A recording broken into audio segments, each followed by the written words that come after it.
right, well, welcome back. So good to see all of you again. Today we're going to talk a little bit more about phonology.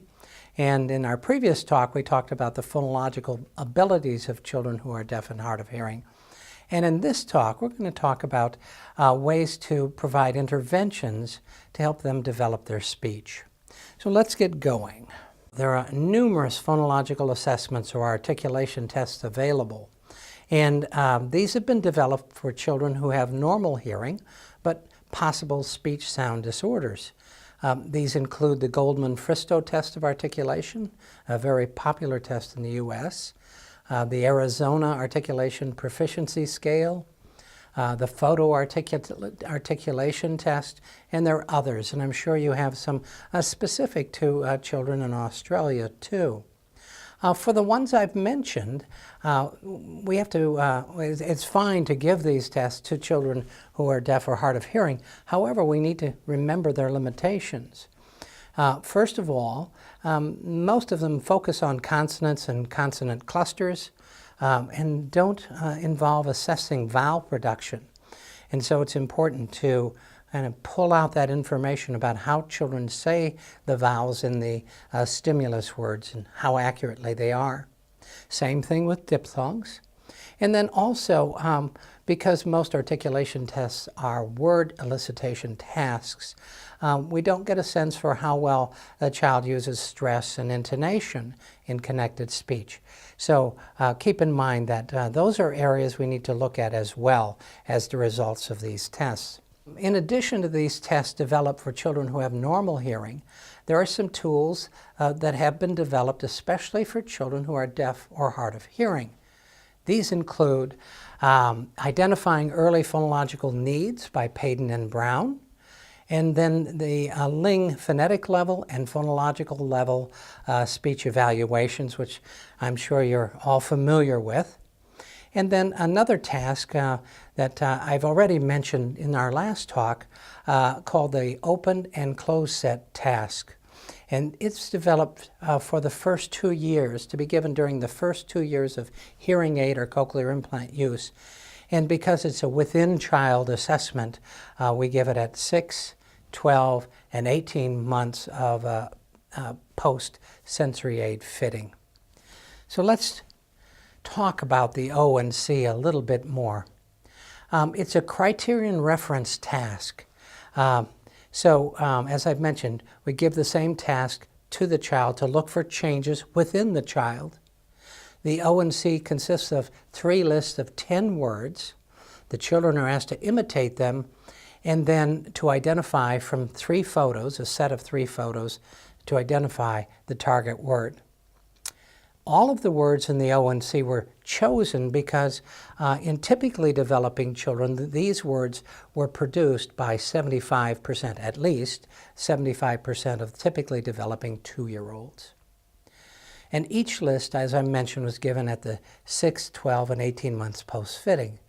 The word lists, the 3 word lists, are balanced for phonological development and the number of syllables.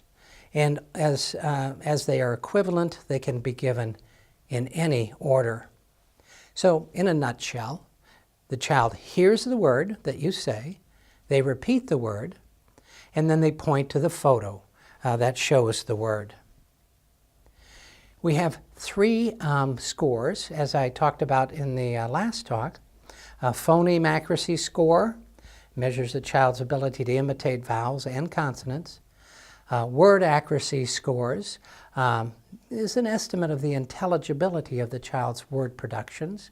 And then word comprehension measures how well they understand these early emerging vocabulary words. So here's an example of a photo plate for the word boat. We have 3 photos, and the child, after hearing the word boat, has to show it. And as you can see, we used photographs rather than line drawings because we find that children are better at identifying actual photographs than line drawings. It reduces ambiguity. Here's the score sheet for list 3. Remember, there are 2 lists. So we have identifying information at the top, and then we have the In the first column, we have each stimulus word, and under the word is the phonetic transcription using IPA. After the child says the word, the clinician or the teacher of the deaf transcribes it here and counts up the number of vowels or consonants that are correct and puts that number in parentheses. Then the person who gives the ONC makes a judgment based on that score, whether the word is an acceptable attempt to say the word, meaning it has at least one vowel and one consonant that match the model, and the number of syllables is correct. So you would just simply put yes or no, whether it's an acceptable word. And here are the here's the information for scoring the word comprehension aspect. And children are shown the 3 photos and asked to show the photo that was represents the word that was produced. And so we can give that to them. If they don't respond the first time, we can give a repetition and ask them to find it. So in the end, down at the bottom, we get a total phonemic accuracy score, we get a word acceptability score, and a word comprehension score. And by giving the 3 tests at 6, 12, and 18 months, we can see whether the child is making growth in those 3 areas. So I'll give you a demonstration now of how the ONC works. And you'll see everything but the clinician transcribing at the same time. Here's a 2-year-old child who has a hearing loss. You ready? Say ball. Oh, big voice. Ball. Thank you. Show me. Nice. Okay. Say bottle. Bottle. Show me. Okay, pointing. Say puppy. Puppy. Show me. There he is. And a giraffe. What you saw there was a child who was focused and able to complete the task because she could imitate a simple word and then find and select that word in the photo plate. So you are familiar with the other test that I mentioned earlier in this talk, but the ONC is a new task that I wanted to show you because it can be used with very young children during the first 2 years of their hearing experiences with a hearing aid or cochlear implant. But let's switch now to phonological intervention. The purpose of phonological intervention then is to facilitate listening and speech development so that children can become effective oral communicators as soon as possible. When I was working in a school for the deaf, I didn't think of myself as facilitating speech development. It seemed like I had to teach every single aspect of speech development. And my experience in the schools was BC, that's before cochlear implants. And the children really had to work long and hard to make progress, and progress was usually slow. But now, with children being identified early in life, getting appropriately fit hearing aids and cochlear implants, they're beginning to use ambient sound and learn from conversational intensity speech. So things have changed, and we need to think of ourselves as facilitators for many children. Something to keep in mind, though, is that children's proficiency in auditory-guided speech development has to be taken into account, and that'll affect the rate at which objectives are introduced. And with that in mind, we could think about 2 different types of intervention. The first would be called habilitative. This is for today's children who make efficient and possibly even rapid improvements in developing listening and language and speech abilities. And so with this type of intervention, the emphasis is on applying emerging skills in everyday situations. We kind of help them do what they're trying to do on their own. A second type of intervention is called rehabilitative because it's more appropriate for children who are making slower progress and don't easily acquire spoken language skills. And so for these children, the emphasis is on learning new skills through instruction and practice in everyday situations.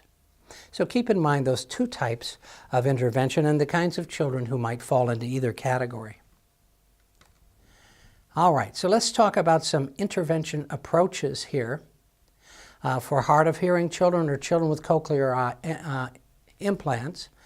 Those who have access to speech at conversational intensity levels and no secondary disabilities that are interfering with speech development. What kinds of intervention can we use with these kids? Well, it seems appropriate that we are able to use a traditional approach. We're asking the child to do listening practice, identifying sound contrast, listen to speech models of phonemes that are targeted, and do some guided practice with helping children learn how to produce these sounds in the initial, medial, and final position, and in clusters, and in syllables, words, phrases. So this traditional approach is very familiar to speech pathologists. Another approach that might be useful for these kids would be minimal pairs contrast. So we have words that differ only by one speech feature, and the child learns to hear the difference and produce these different speech features in target words. For example, see versus she, or red versus wed, some versus thumb, and so forth.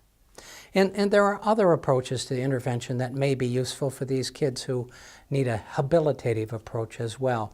For example, the cycles approach may be appropriate for some children too.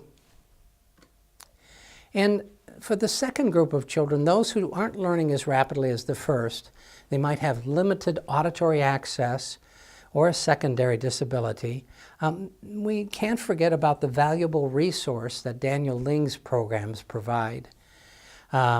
These programs for developing phonetic skills, where the child learns how to produce speech sounds, and phonological skills, where the child learns how to apply those phonetic skills to everyday communication. So Dr. Ling's books provide visual and tactile cues for each phoneme that children will need to learn. And so the idea is to use these cues, tactile and visual cues, and then fade them so that the child relies on their own hearing and tactile cues.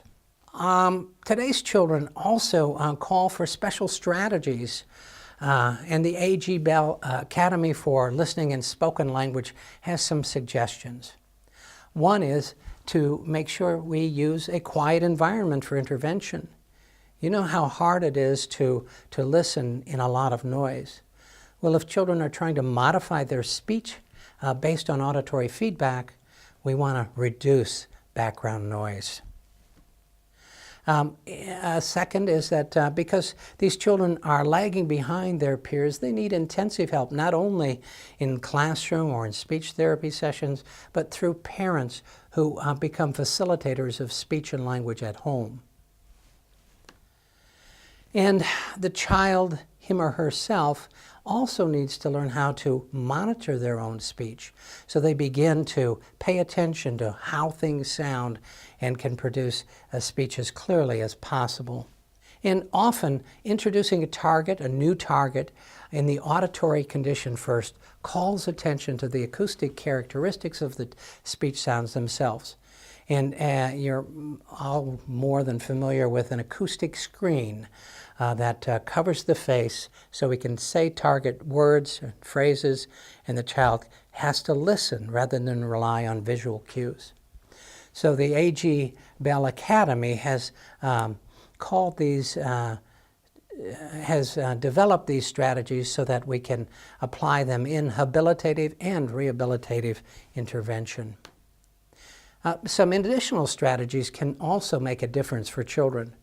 I find that if you let the child teach you something, that you can act as the child and say some targets correctly and some incorrectly, and these false assertions should be detected by the child. And in my experience, there's nothing children enjoy more than catching an adult making a mistake.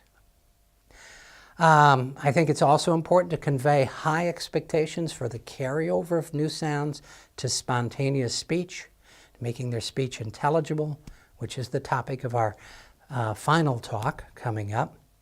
And then finally, of course, keep parents and teachers informed of the child's targets so they can reinforce them and expect the child to produce them throughout the day.